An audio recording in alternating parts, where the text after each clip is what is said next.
Peace be with you.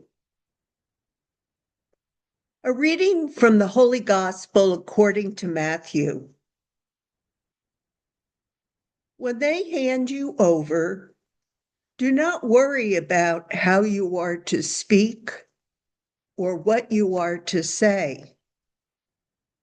You will be given at that moment what you are to say.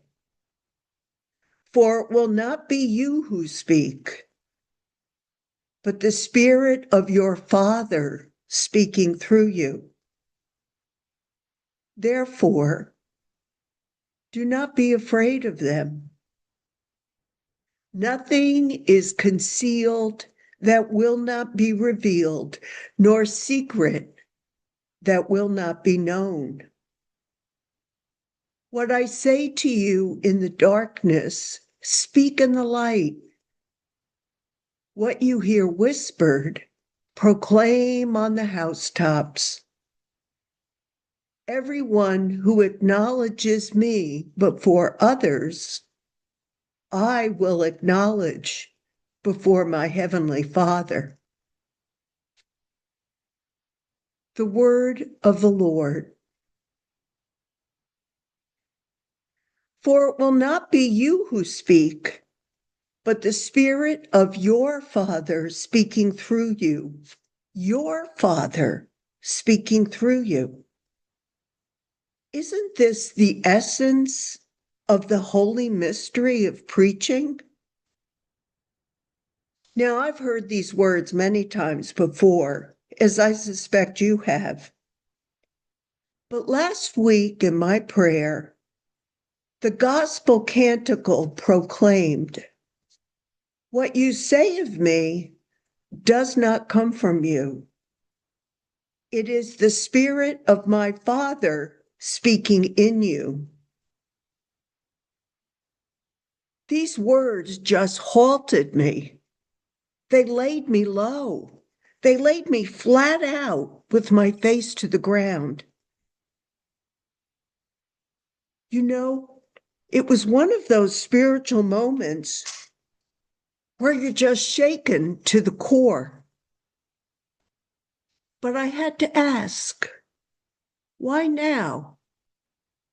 What is the Lord saying to me?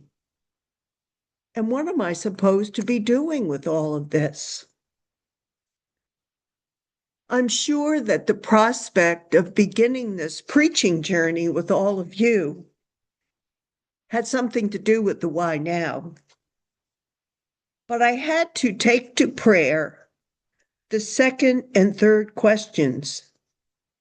I found myself saying, "Oh, come on, Lord, you don't want me to preach on this. It's way outside my comfort zone." But then I was brought back to the text. For it will not be you who speak, but the Spirit of your Father speaking through you.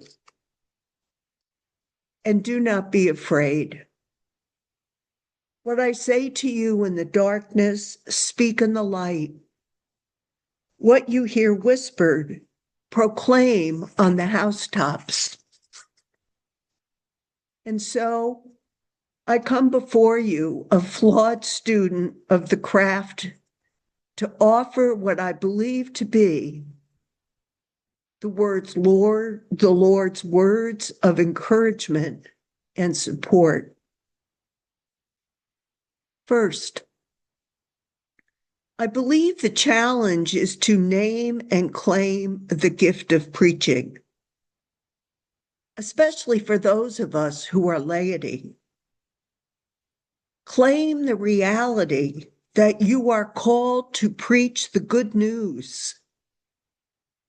Live in the great desire of your heart to share the gospel, to share words of life, to reach out to the lonely, the imprisoned, the suffering, the unseen people of God. That desire of your heart is indeed good news. You are called. You are chosen. but you will not do this alone. Secondly, know that when you prayerfully prepare, God will use you to speak in the light what has been revealed to you in the darkness. Your personal prayer will indeed become words for the world. We are called to take our prayerful gifts from God, the words spoken to us in the recesses of our hearts, and to proclaim these words of life to God's holy people. Believe this and step into the mystery with both feet. Thirdly, be assured that when we faithfully do our work, prayer, exegesis, reflection, it will not be us who speak, but the Spirit of your Father speaking through you. Your Father, your Heavenly Father, who first comes to you in love and in grace, giving you the desire to share the word of your Father with others. Oh my goodness, what a privilege. Lastly, as I did my own work preparing, I kept asking myself, why did these words shake me to the core? You may have the same question. What was the change? I believe the answer to be one of transference. These holy words transferred or moved out of my head into my heart. And at that moment, the words had a claim on me. And so this is my prayer for you, that whatever words are given to you, words heard in your head, will be claimed by your heart.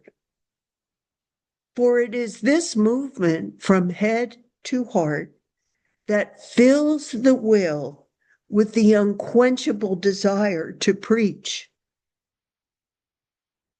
And so, my friends, go forth in confidence and great joy to preach what is indeed good news.